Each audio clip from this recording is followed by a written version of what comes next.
What is up, friends? Welcome back to our Intro to Java web series. This is video 2, where we're going to be going over print method. And the three different types of print methods are print, print line, and printf. And I'm going to show you the different types, how to use them properly, and what you can do with them. Because the print method is a method you'll be using a lot. In the next video, we'll be using the print method to get user input. So I'll show you how to do that in the next video. And we'll also be going over variables. That's something to look forward to. So now we're going to just dive into a program right now, and it's just going to show you a couple examples of these print methods. So to start it off, we have to create a class. So it's going to be public class, and for this example, we're going to do print example. That's what we're going to call it. Now you notice that I have these brackets. These brackets are our block statement. So everything within those brackets are going to be part of the public class print example. You can also see print example is in title case, where the P is capitalized and the E is capitalized, so that is title case. There's another case that we'll go over in the next video called camel case. You don't have to worry about that right now, but I'll show you what that is in the next video. Now, after we create a class, the next thing we need to do is create the main method. So the main method is the same every single time. It's going to be public, static, void, main, string. Got these brackets and args. So this is something that you're going to have to remember right here. Always remember this, because in every code you're going to have to type it. So if you're typing with me, it's public, static, void, main. You got these parentheses, string, and next to string there's these brackets, args. And we'll go over in later videos what that means. But for now, just know that's the main method, and that's how you initialize the main method, create the main method. Now we also have the brackets for the main method. So everything within these brackets are within our main method. So now what I'm going to do is I'm going to comment a couple things, because commenting is very important. We want any other programmer that stumbles upon this, that I want them to know what I was trying to do here. So for this, I'm going to do example of print method. Create another one. Example of print line method. And example of printf method. So that's pretty much our algorithm. So algorithm, like I said in the past video, it's just step-by-step instructions on how to do something for this program. That's all we're going to do. We're just going to do examples of these different types of print methods. In the last video, we used the print method. So this should be type of review. You can even look back on your first program that we wrote in the last video on how to do this. So for print methods, you got to start them off with system.out.print, have those parentheses. Now after those parentheses, sure you have that semicolon. So like I said, that semicolon is kind of the period in Java programming. It lets the computer know this is the last part of this print statement. So if it wasn't there, we get an error and we'd have to put it back there anyway. So what we're going to do for the print method is within these parentheses, we are going to have our quotation marks up here. And within that, I'm going to put my first and last name. So right now, this code, all it should do is display my name on the computer. So what I'm going to do is I'm going to save, I'm going to compile it, and I'm going to run it. Now, if you don't know how to compile, go back to my last video, and I showed you how to create a pathway to your folder. For instance, on this, I did change directory to desktop, and then change directory to SI, where SI is the folder that is holding my program. And to check that, I'll put dir for directory, and you can see right here, it says printexample.java. So I have it in that folder. So now I am going to compile. So it's going to be Java C print example. I can't type. .java. Enter.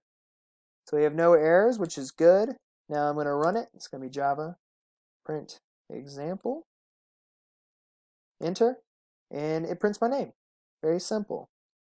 So that print method is very useful for many things. I use it a lot for user data or getting user input. It just looks better when you run it, and I'll go over that in the next video. Now I'm going to do an example of the print line. So the print line is just like the print method in the fact that you do system.out.print, but instead of print, you're going to do println to stand for print line. And we're going to put our semicolon so it knows. So we're going to do a print line. So the print line's a little different. It helps with like formatting, stuff like that. Print line, what it'll do is that it will print something and then it will usher into the next line. And I'll show you what that is in a second. So in here, what I'm going to put is, let's just put Java is fun. You can really put anything, exclamation point. So this is exciting stuff. This is a lot of fun, not going to lie. Debugging's not, but programming is. So what I'm going to do is I'm going to save, and I'm going to show you what this looks like now that we have a print line. We're going to do Java C, because every time you update your program, you will have to recompile it and run it again. So we're going to compile Java C print example. Looks like everything's good. So we're going to run the program. Now look at this. See, it says Tanner Cox, and then right after it says Java is fun. This is not good. It doesn't look good. It's not even a sentence. It's really confusing. So there's a couple things we can do to fix this. One thing you do is on this print statement, you can do a -n within the parentheses. What that means is that it'll just go to the next line. So I'm going to save and I'm going to show you what that looks like. Java C. And now you can see it's spaced.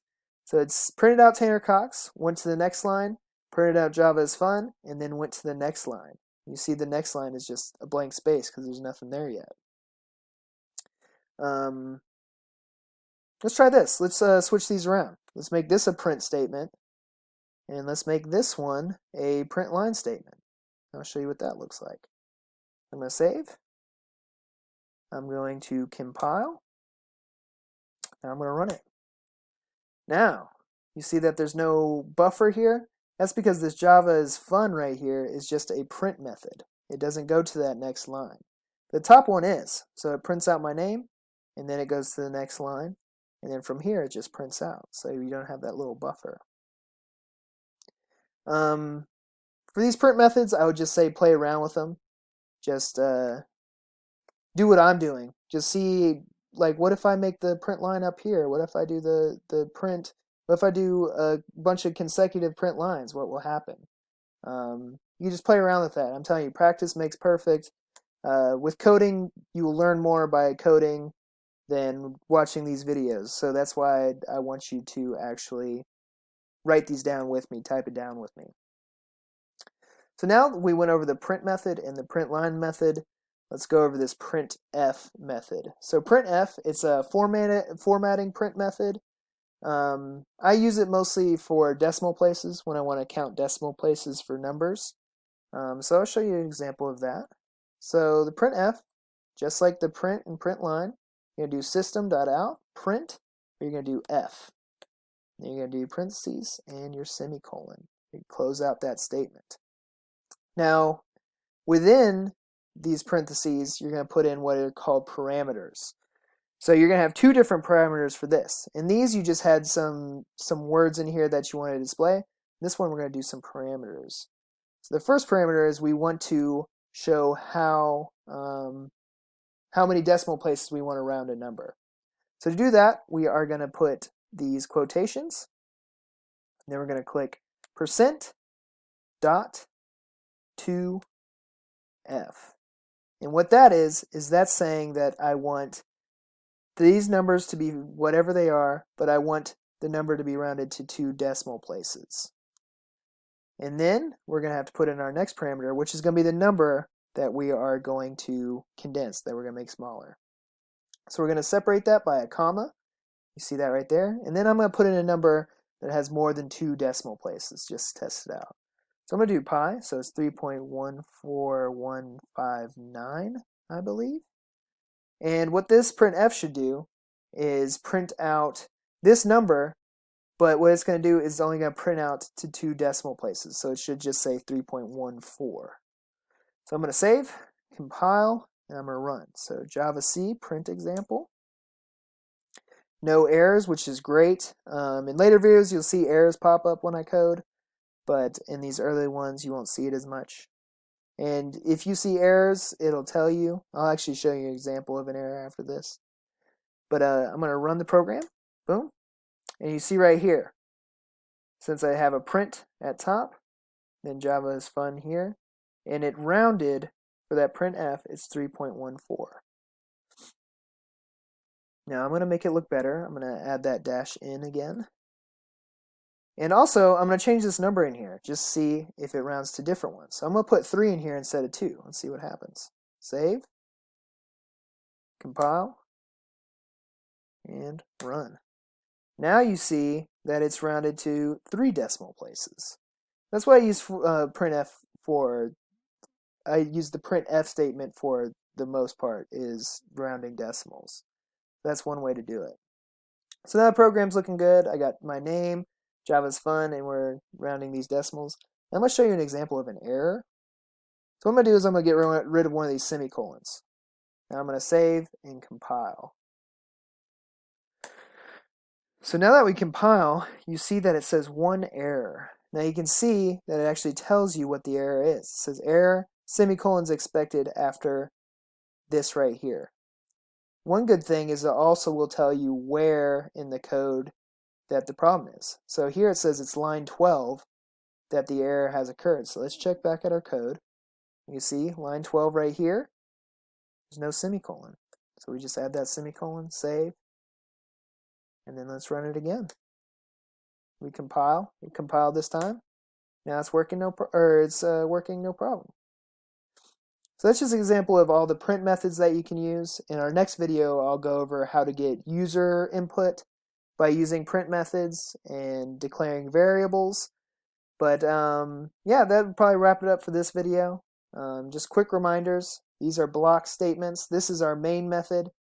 These brackets right here, and what's highlighted is what is a part of our main method. And then these brackets right here with everything highlighted is what's within our public class. So just keep that in mind, keep working at it. Try to remember this public static void main string args for the main method, and then remember this system.out input before these print methods. But that'll wrap it up for this video. Like I said in our next video, user input, variables. If you haven't checked out the first video, go back and check that one out. But y'all have a great day. Happy coding.